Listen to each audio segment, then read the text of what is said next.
This is Video Rodeo. It's a locally owned video and DVD rental store.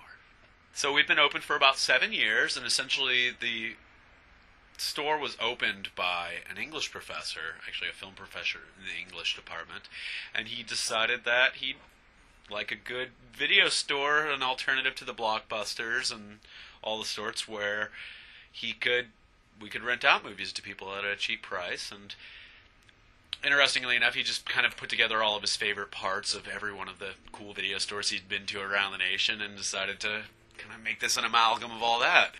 We do have a fairly sizable independent film and foreign film selection.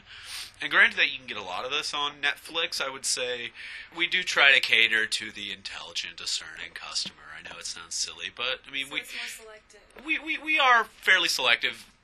But we do have everything arranged by section, but then within that we have it by director. You can see that we organize it like that so that somebody who is a fan of a director or something that they saw in a film, they can say, oh, I didn't know Michael Bay also did. For instance, one of our big things that we do that's kind of quirky is we actually have, I call them customer appreciation keg parties. And then, of course, the Netflix craze and the Redbox craze hit, and a lot of the other stores have kind of fallen down around us, but because of our business model, we've actually managed to stay afloat without any real trouble. I mean, I don't know, maybe there's the nostalgia thing. People like being able to pick up and look at a DVD and all, but yeah, there's something to the fascination of looking through a DVD store that's a little more romantic.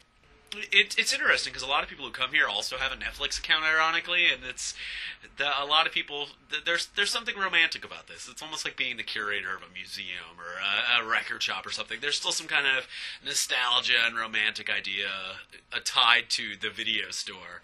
Part of it is also that people don't see anything terribly creative or different from the blockbuster experience than they would from something like Netflix, because they, I guess,